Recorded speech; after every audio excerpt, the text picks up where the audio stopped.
screwed. Tell them say we ready, click them on the cut she load. Shoulda know say.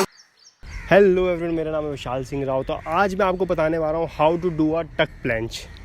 ये बहुत अच्छी basic skill है और सबसे one of the hard skill भी मानी जाती है। अगर आप कैलिस्थेनिक्स में देखते हो तो आपको पता होगा ये फुल प्लंज का एक सबसे पहला प्रोग्रेशन भी होता है और ये बहुत अच्छी एक्सरसाइज भी होती है अगर आप एज अ बिगिनर हो, आप इसको सीखते हो तो। सो हियर वी गो।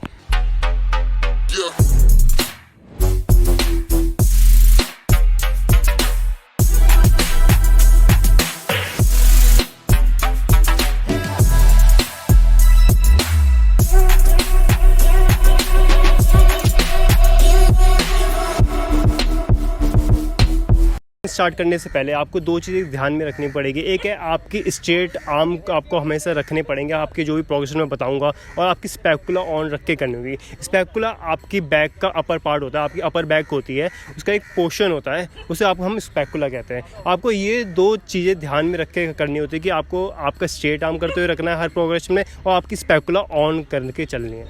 तो सबसे पहला आपका प्रोग्रेशन है वो आपका टक बेसिक प्लंज।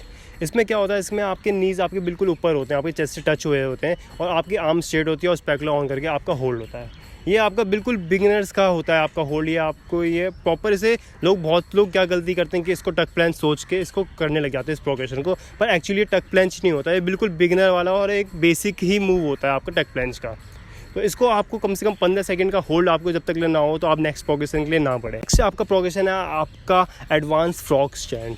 ये बहुत अच्छी स्किल है। अगर आपको टक प्लंज सीखना है तो आपको ये करेंगे तो आपका बहुत जल्दी और अच्छी उसमें आएगा। इसमें क्या होता है कि आपको जैसे फ्रॉग स्टैंड होता है, इसमें आपका सेम होता है। इसमें आपकी एल्बो स्ट्रेट होती है और आपके जो नीज़ होते हैं वो आपके एल्बो में टच होते हैं, बिल्कुल आपके कॉर्नर में बिल्कुल एल्बो से नीज़ टच होता है, फिर आपका ये होल्ड होता है। ये थोड़ा डिफिकल्ट है और आपकी ये स्ट्रेट आर्म की स्ट्रेंथ भी बहुत अच्छी इंप्रूव करेगा। इसका भी आपको कम से कम 15 सेकंड का होल्ड करना है, तभी आप नेक्स्ट प्रोग्रेशन के लिए आगे बढ़ें।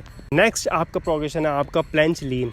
ये आपका जब तक आपका फुल प्लंज नहीं आ जाता जब तक ये तब तक आपकी स्किल चलती रहती है।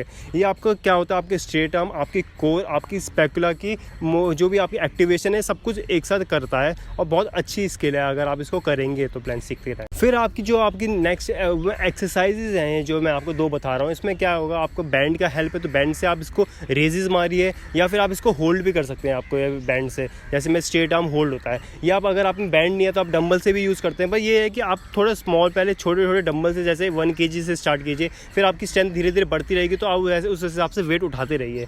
ये भी आपको ये भी आपकी है, जब तक आपका फुल प्लंज नहीं आता तो आप ये एक्सरसाइज कंटिन्यू कर सकते हैं इन चीज़ों को। नेक्स्ट आपका जो आपकी फाइनल फॉर्म आएगी वो मैं आपको बता रहा हूँ कैसे। जब तक आप सारे प्रोग्रेशन को 15 सेकंड का होल्ड नहीं कर पाते तो आप इस स्किल को पूरा ना कीजिए। तो आपको सबसे पहले क्या करना है, आपको बैंड की हेल्प से आपको पहले बैंड लटकाना है, उसके सपोर्ट की वजह से आपको पूरा टक प्लंज आपको करना सीखना है।